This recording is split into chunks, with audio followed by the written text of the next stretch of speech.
If you're looking to find out whether or not the G7X Mark III is the camera for you, or should you be considering the alternatives, then this video is for you.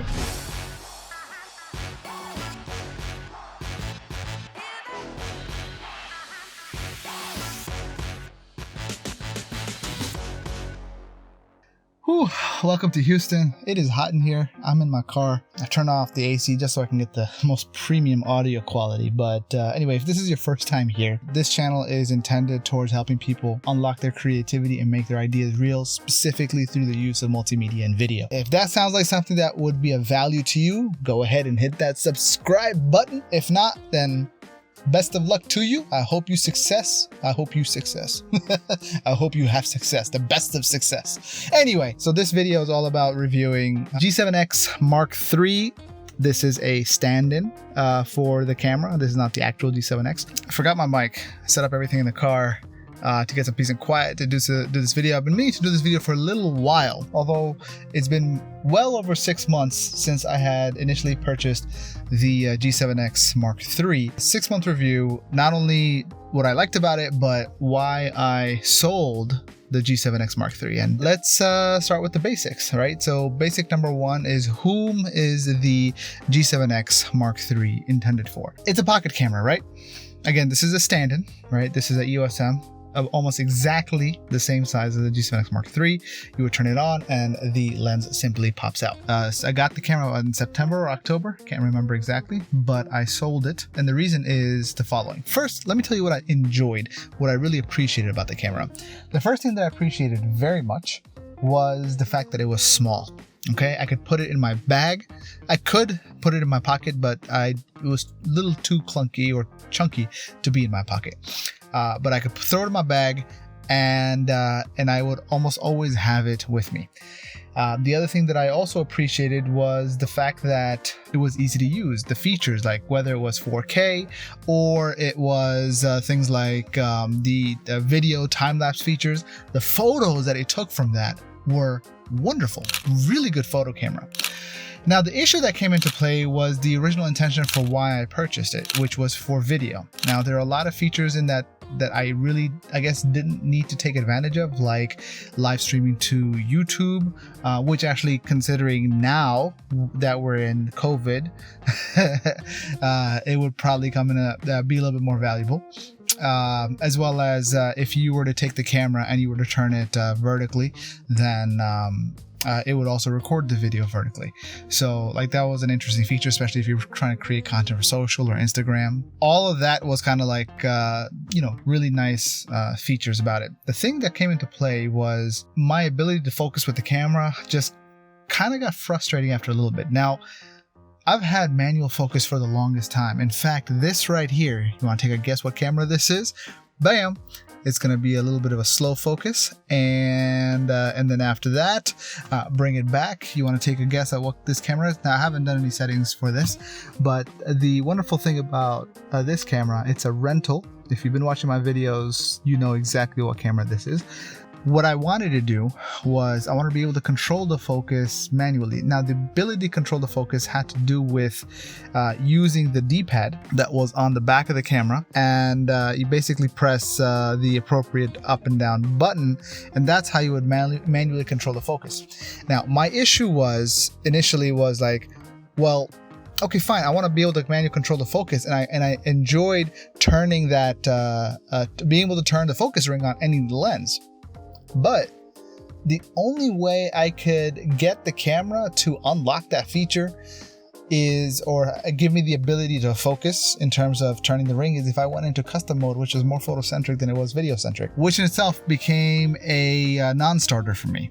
And so when I'm in video mode, the autofocus is not that reliable, especially if the lighting is not ideal. Kind of became a little frustrating for me. The thing that really broke the deal for me, which is not a problem with the G7X itself, but it is a problem with Canon in general, is that the internal preamps within Canon cameras as a whole, especially Canon photo cameras, tends to be, so if you bump up the noise floor on the Canon, then what ends up happening is that you get a lot of background hiss, which is unacceptable in acoustically or audibly speaking.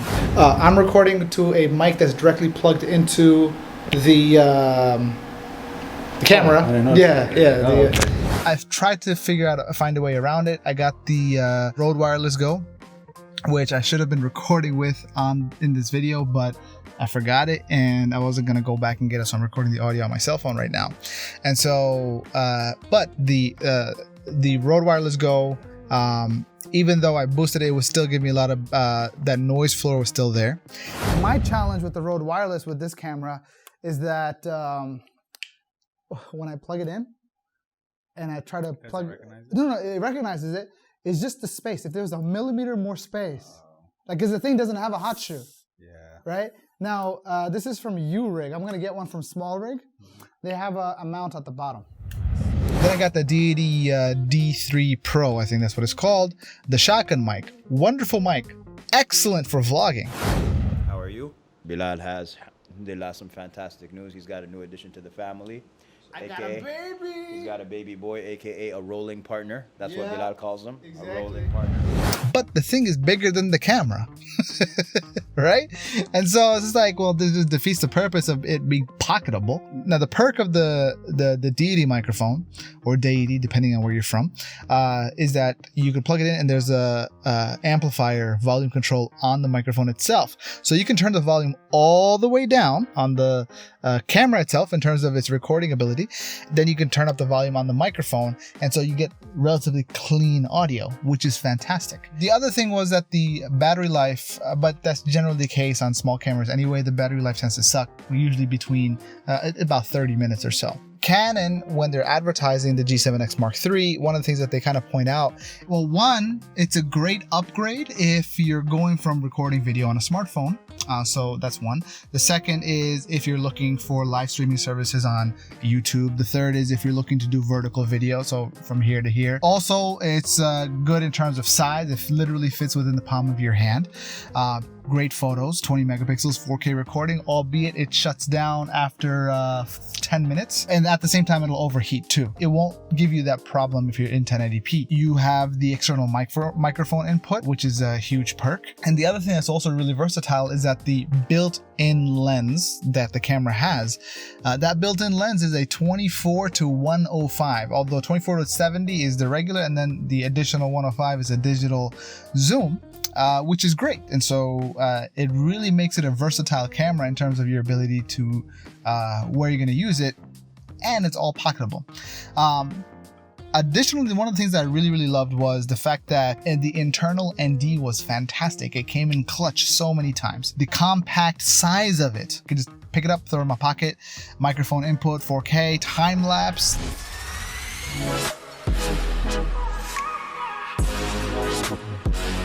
The relatively fast lens, the 1.8, but a 1.8 lens on a camera sensor that as small as the also the RX100, but the G7X Mark III and the new Sony ZV-1 that's out. A 1.8 is more like an f5.6 or higher, maybe even. Yeah, you'll get the more light in, but relatively speaking, in relation to larger sensor cameras, whether it's an APS-C Micro Four Thirds, this is a G85 that I'm recording in right now, or a full frame, it's significantly different. Oh, and the third thing that came in clutch was the digital stabilization. It really smooths out your videos. It really removes jitters, especially when you zoom into 70 and then even further at 105. It makes the image very clean. What I didn't care for, which I thought I was gonna like, was the fact that there's gonna be live streaming at the time. You know, I didn't care for it. In regards to vertical video, it's funny because after I sold it is when I decided to use those features on other cameras and deal with, adjusting it in after the fact. Now, the thing is, what I was impressed by though is how much data and information was in the camera whenever I did record video and I brought into the editor and I wanted to recover some of the data from the shadows. It was actually pretty good in relation to what I had, what was coming up on screen when I initially recorded it. So So the thing that I found, again, just as a review of the things that I found frustrating, which ultimately led me to sell the camera, was yes, it had a mic input, but the noise floor was too high. But that's Canon cameras in general. Realized that later because my experience with Canon cameras is this 2012 or 2013 Canon EOS M, and I thought that the noise floor was bad because it's an old camera, but apparently it's just the case. It's not the case with my Lumix cameras, it's not the case with my Sony cameras. And my Sony cameras are video centric, they're XD cams, and my Lumix cameras are your mirrorless, but larger than your typical. Always missing focus in less than ideal light, and the manual focus being clunky. If the manual focus, if that ring in front of the camera, if I could manual focus with that ring in video mode, that would have been clutch. Now, the thing that also was a little frustrating was that the image would generally tend to be a bit soft. It was very, I couldn't effectively use, like I recorded a couple of seminars and I had some BTS footage and some additional B-roll that I would shoot. And then when I would put it along with the Lumix cameras and the XD cams, clearly I could tell I could generally match between the cameras, but the issue always came in was the look of the G7X Mark III. It was very difficult to match. So also there was no real color profile. So now I know Canon cameras don't have a log profile except that you've really paid a premium, but I would at least hope for some sort of flat profile, even with the adjustment in the settings of the picture profiles. The adjustments in that is very minor. I understand why Canon does this, which is they crush the blacks because they're trying to hide the noise that exists within the black. But I just don't necessarily like that crushed high contrast look. I want to decide when it's going to be high contrasty or when it's going to be less contrasty. And the other thing was that, and I get it, it's a power zoom, and generally when it comes to power zoom, it tends to be very slow. It's not like a regular manual zoom camera. I can just turn the thing and boom, I'm already there. It's like I gotta press and hold it and it goes bzzz, right until it reaches the focal length that I want to reach. An overview of the things that I appreciated about that after using it for about 6 months.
Footage I got from it, it was definitely beneficial, but I sold it and now I bought a replacement camera. You want to take a guess as to what that camera is? What is my arms are starting to drip. That's how hot it is. I've been only in the car for like 10 minutes and it's like, whoo. But anyway, I think that's the end of the review. Again, if you guys like this video, give it a thumbs up. It's much appreciated. And I'll see you soon. Before you leave though, why don't you leave a comment below, try and take a guess as to what my replacement for the G7X Mark III was, and what do you think I got? Let me know in the comments below. I'll see you soon, hopefully before I get cooked alive in this vehicle. Whew.